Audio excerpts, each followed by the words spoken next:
참, 목사로서 참 죄송합니다. 정말 너무 죄송하고 어쩌다 좀 이렇게 됐는지 모르겠지만 교회라는 이름으로 그리스도인이라는 이름으로 여러분의 마음을 아프게 해드린 것, 속상하게 해드린 것 죄송합니다.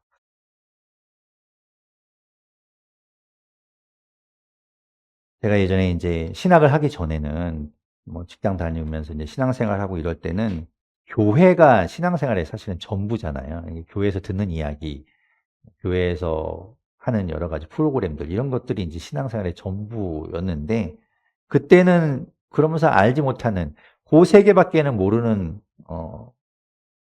어떤 그런 지경이었는데 이제 제가 뭐 신학을 하겠다고 하면서 이제 신학대학원 이제 입학을 준비하면서 그러면서 이제 신학을 공부하는 사람들에 대한 이야기들을 이제 듣게 된 거예요. 신학한 사람들의 이야기.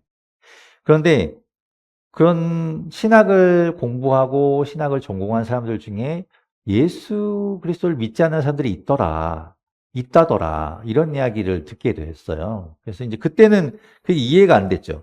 아니, 어떻게 신학을 공부하고 성경을 공부한 사람들이 어떻게 예수 그리스도를 믿지 않을 수가 있는가? 그럴 수 있나? 그러면서 이제 의심스러워 했는데 실제로 제가 이제 신학을 접해 보고 나서 아, 그런 사람들이 있구나라는 걸 보게 되었습니다. 실제로 있더라고요. 그러니까 학문으로서 이제 신학을 대하는 거죠. 성경을 이제 학문의 책으로만 대하는 사람들이 있는 겁니다. 그런데 그런 사람들이 신학대학이나 신학대학교 이런 데 이제 강의를 하고 교수로 있긴 하지만 그렇다고 해서 크게 문제가 되지는 않는 것 같아요. 그러니까 어쨌든 학문으로서 가르치는 거니까. 그건 이제 구원에 관한 문제니까 자신의 문제죠. 예수 그리스도를 믿고 안 믿고는 자기의 문제니까 그게 다른 사람한테 영향을 미치지 않아요. 그 예수 가르치면서 예수님 믿는다고 뭐라고 하는 거 아니니까. 이게 자기 문제이죠. 근데 실제로 이제 제가 겪어보니까 진짜 문제 있는 사람들이 있더라고요. 어, 이게 여러분도 아마 보시잖아요. 요즘 목사라는 이름으로 각종 매체에 나와서 뭐 이전에도 뭐 목사라는 사람들이 뭐 온갖 비리를 저지르고 잘못을 저지르는 이야기들은 많이 있었지만 그건 그냥 일부 아주 그냥 뭐 그런 사람들의 문제라고 생각했지 그게 우리에게 크게 다가오진 않았는데 요즘은 그게 눈에 보이죠. 목사라는 사람들이 나와서 막 입에 담기도 힘든 막 상스러운 욕을 하고 많은 사람들 앞에서 그들을 막 함부로 대하고 반말을 막 짓거리는 모습들을 보잖아요. 그러면서도 그들의 언어가 그들이 말하고 있는 내용 자체가 너무나 충격적인 이야기들을 많이 합니다. 그뿐이 아니에요. 신학대학교의 교수라는 사람들이 소위 말해서 신학자라고 하는 사람들이 그런 사람들이 그런 목사들을 두둔합니다. 옹호해줘요.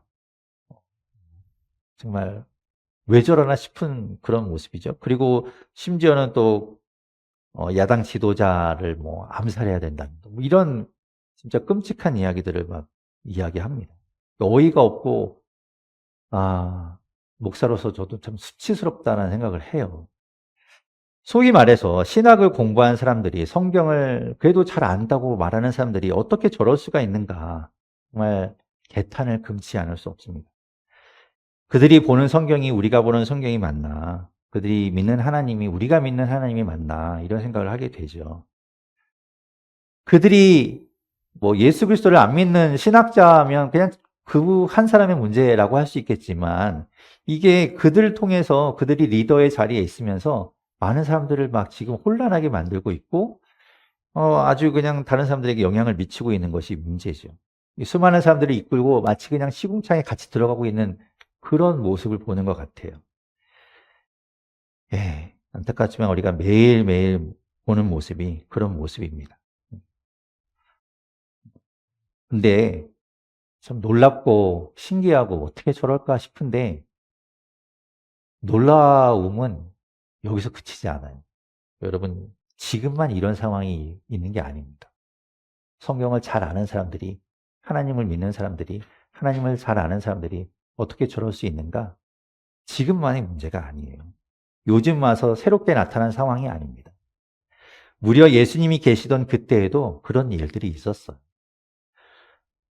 그렇게 따지고 보면 정말 뿌리 깊은 전통을 가진 문제죠. 문제아들이 지금까지 있는 겁니다. 오늘 말씀을 묵상하는데 지금의 모습하고 굉장히 많이 겹쳐지면서 와, 어떻게 옛날에도 그랬고 지금도 그런가? 이런 생각을 좀 하면서 오늘 말씀을 묵상하게 되었어요. 2주 전에 우리가 7장을 볼 때 예수님이 바리새파 사람의 집에 가서 식사하셨던 이야기를 우리가 본 적이 있어요. 그때 벌어졌던 사건이 뭐냐면 어떤 여인이 와서 예수님의 발에 다가와 그 발을 눈물로 씻기고 그리고 자기의 머리털로 닦고 향유를 부어드렸던 그런 사건이 있었죠. 오늘도 예수님은 바리새파 사람의 집에 초대받아서 그 집에 가서 이제 식사를 하시게 되었습니다. 그런데 이 바리새인은 이전에 있었던 그 사건을 뭐 들었는지 어쩐지 모르겠지만 그때는 그 시몬이라는 그 사람이 예수님이 발 씻을 물도 준비하지 않고 그렇게 약간 푸대접 같은 그런 상황을 만들었는데 이번에는 그때와 다르게 예수님께 이제 씻을 물을 내어 드렸어요. 나름대로 예의를 갖춰서 이제 예수님을 대접하려고 했던 것이겠죠. 그런데 그때와 다르게 예수님은 이번에 물까지 다 준비해서 예수님이 씻도록 해드렸는데 이번엔 예수님이 씻지 않는 거예요. 무슨 일인지 예수님이 손을 씻지 않으셨습니다. 오늘 보면 38절에 이렇게 말해요. 같이 한번 38절을 읽어볼게요. 함께 읽겠습니다. 시작. 그런데 그 바리새파 사람은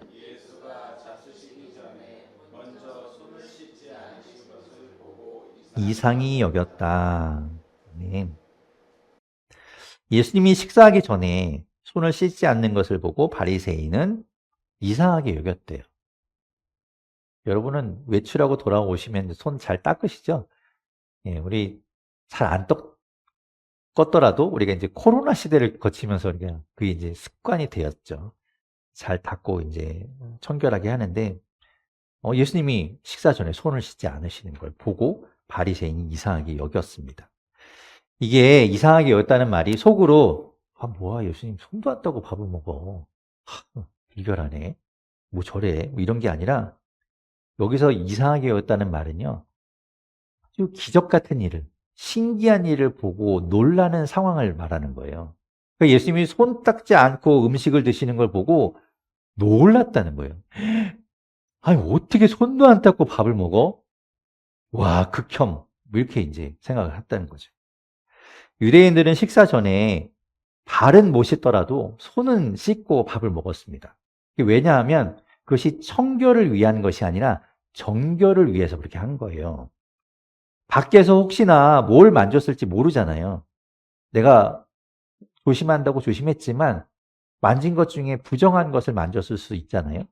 그리고 나는 가려서 만졌지만 부정한 사람 누군가가 만졌던 뭐 의자를 내가 만졌을 수도 있고 그러면 그 부정을 내가 가지고 들어오는 셈이니까 그 상태로 손을 씻지 않고 음식을 먹으면 그 음식도 부정해져서 내 몸에 들어가 나를 전체를 다 부정하게 만든다라고 그들은 생각한 겁니다. 그래서 꼭 손을 씻고 이제 밥을 먹었던 것이죠. 게다가 혼자 먹을 때는 또 모르겠지만 여러 사람이 같이 식사를 하는 자리라면 그들은 이제 손으로 먹으니까요. 손으로 먹을 때 내가 만진 것이 또 다른 사람에게도 전염돼서 온 사람들을 다 부정하게 만드는 그런 전염시킬 수 있는 위험이 있기 때문에 손을 씻지 않고 밥을 먹는 것은 굉장히 이상한 일로 여겼던 거예요. 그런데도 특히나 이 바리새인들은 율법을 철저하게 지키는 사람들이기 때문에 얼마나 더 그런 것들을 철저하게 지켰겠어요. 그러니까 그가 볼 때 예수님이 손을 씻지 않고 식사를 하려고 하는 건 아주 그냥 기겁을 하게 되는 일인 거죠. 사실 율법에 보면 손을 꼭 씻어야 된다라는 조항은 없어요. 그렇게 이야기하고 있진 않아요. 근데 이제 부정을 가까이 하지 말라라고 이야기하고 정결하게 우리 몸을 잘 지키라는 이야기는 있죠. 그래서 뭐 식사 전에 손을 씻으라는 말씀은 없는데 이 전통은 아마도 제사장들이 성막이나 성전에 들어가기 전에 손과 발을 씻어서 부정한 것들을 제거하는 그 전통에서 유래한 것으로 보여요. 예수님도 그것을 다 알고 계셨을 텐데 왜 손을 씻지 않고 식사를 하려고 하셨을까? 그만큼 배가 고프셔서 허겁지겁 먹기 위해서 그러셨던 건가? 그런 게 아니라 예수님은 보여주려고 일부러 이제 그렇게 하시는 거예요. 오늘 본문 39절에서부터 41절에 보면 이렇게 말씀하고 있습니다. 39절부터 41절까지 말씀 같이 읽어볼게요. 시작. 그러나 주님께서는 그에게 말씀하셨다.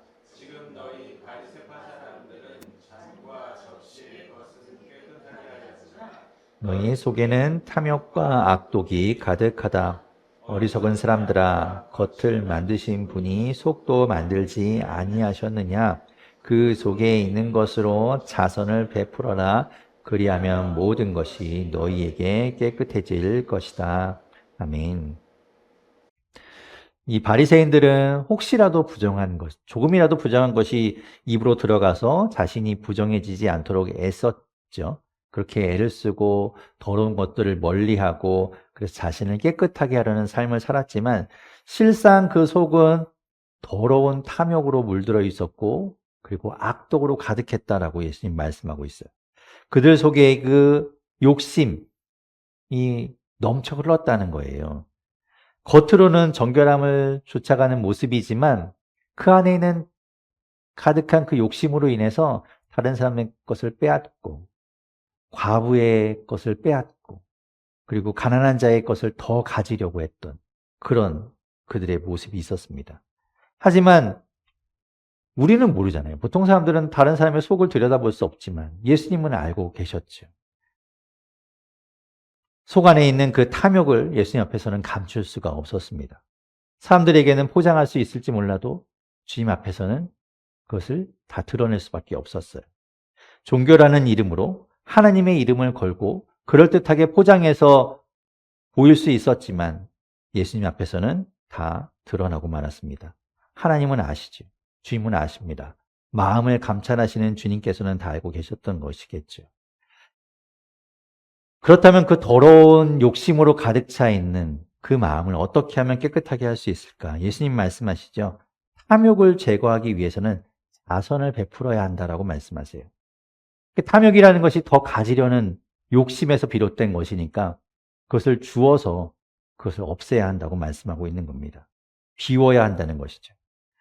깨끗하고 정한 것만을 먹어서 우리의 속이 깨끗해지는 게 아니라 우리 안에 있는 탐욕을, 우리 안에 있는 욕심을 버려서 그것을 제거해야 우리가 깨끗해진다고 말씀하고 있는 겁니다. 예수님이 마태복음 15장 11절에서 이렇게 말씀하신 적이 있죠. 제가 읽어볼게요. 입으로 들어가는 것이 사람을 더럽히는 것이 아니라 입에서 나오는 것, 그것이 사람을 더럽힌다 라고 말씀하셨어요.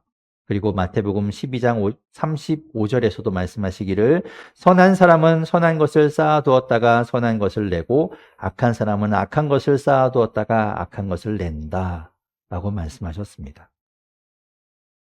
우리 안에 무엇을 담고 있는가가 중요한 것이지 우리가 먹고 우리 속으로 들어가는 것 때문에 우리가 깨끗해지는 것 아니라 우리 안에 있는 더러운 것들을 제거하고 선한 것을 쌓아두는 것이 중요하다는 주님의 말씀이죠. 우리가 정작 알아야 할 것은 무엇인가? 성경을 많이 하는 것, 그리고 지식을 쌓아가는 것, 거기에 그치는 것이 아니라 하나님의 말씀을 따라서 우리의 안을 정결하게 하는 게 중요하다는 거예요. 정작 우리 안에는 욕심이 가득하고 악독이 가득한데 겉으로만 거룩해 보이는 것, 그것이 무슨 소용이 있는가? 겉을 그렇게 하는 것처럼 속도 우리가 챙겨야 한다. 이런 말씀이죠. 내 안을 정결하게 하고 탐욕을 버리고 하나님의 말씀으로 채우고 선한 것으로 채우는 것이 중요하다는 거예요. 그런 사람은 예수님 말씀처럼 함부로 말하지 않겠죠. 그 안에 있는 선한 것을 통해서 선한 것이 나오게 되어 있는 거예요. 그러니까 그 사람의 말을 통해서 나오는 악독한 말들, 그리고 우리가 차마 듣기에도 민망한 그런 말들을 하는 그 사람은 그 속에 그런 악독한 것들이 가득하다, 이런 말이 되는 것이죠. 예수님은 계속해서 그 바리새인들이 가진 탐욕에서 비롯된 이중성, 외식이라고 말하는 것들을 책망하십니다. 3번에 걸쳐서 말씀하세요. 화가 있다. 너희에게 화가 있다. 그 말은요, 안타깝다. 참으로 안타깝다. 슬프다. 너희 어쩌다 그렇게 되었니? 이런 말이에요. 헬라어로는 우아이라는 탄식의 감탄사인데 그 안에 담겨 있는 것이 안타깝다. 니네 어쩌려고 그러니? 이런 마음이 담겨 있는 거죠. 첫 번째 예수님이 지적하시는 건 물질적 탐욕이에요. 오늘 보면 42절에 이렇게 말씀합니다. 같이 한번 42절 읽어볼게요. 시작. 너희 바리새파 사람들에게 화가 있다. 너희는 박하와 운양과 온갖 채소의 11조는 바치면서 정의와 하나님에 대한 사랑은 소홀히 한다. 그런 것들도 반드시 행해야 하지만 이런 것들도 소홀히 하지 않았어야 하였다. 아멘. 하나님께서는 율법에 의해서 뭐라고 말씀하셨는가 하면 농사를 짓잖아요. 그럼 이제 수확한 것의 10분의 1을 하나님께 드리라고. 그것이 이제 11조의 어떤 근거가 되죠. 뿐만 아니라 이제 가축을 칠 때도, 가축을 기를 때도 그 가축에서 난 첫 번째, 이제 그 첫 번째 것은 하나님께 드리게 되어 있었습니다. 그 이유는 무엇인가 하면 우리가 예전에도 한번 이야기했지만 11조의 근거는 하나님께서 우리에게 베풀어 주신 그 은혜, 하나님의 도우심을 우리가 기억하고 하나님께 우리가 받은 것이 하나님으로부터 왔다라는 그 고백으로 드리는 거죠. 그런데 바리새인들이 사람들에게 지킬 것을 요구하는 이 내용을 보면 11조에 뭐 채소의 11조, 뭐 여러 가지 11조 이야기하지만 운양이라는 이상한 단어가 하나 들어가 있어요. 이제 운양이라는 것은 사실은 재배에서 얻는 것이 아니라 양식이 아닌 야생의 것이에요. 야생의 것까지도 11조에 포함시켜서 야, 너희가 야생에 가서 얻는 것도 다 11조 내야 돼. 이제 이렇게 이야기하는 거죠. 그렇게 바리새인들은 자기들이 지키면서도 사람들한테 11조를 지키도록 강요해서 아주 넓게 11조를 내게 하는 거예요. 모든 것, 너희가 가진 모든 것, 그리고 너희가 뭐 야생에서 뭐 하나 따더라도 그 10분의 1 무조건 하나님께 드려야 돼. 이렇게 다 이야기하는 거죠. 율법을 확대해서 적용하고 그것을 지켜야 한다라고 이제 합당하도록 전통을 만들어 온 겁니다. 그렇게 왜 사람들한테 11조를 강조하고 했을까? 그거는 그만큼 사람들이 11조를 많이 해야 자기들에게 이익이 되기 때문입니다. 백성들이 이제 사람들이 하나님 앞에 드리는 그 11조를 통해서 이제 그것이 레위인들에게 가죠. 그래서 레위인들에게 가고 또 레위인들이 이제 그것을 통해서 또 기업으로 이어가게 되고 그렇게 되는데 많이 드려야 그들에게 많이 돌아갈 거 아니에요. 그래서 이제 그런 것들을 강조한 것으로 보입니다.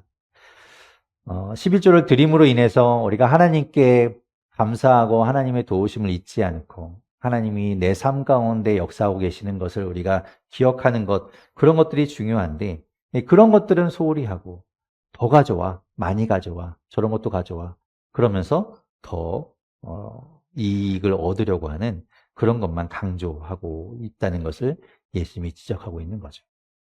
두 번째로 예수님께서 말씀하시는 건 종교적인 탐욕이에요.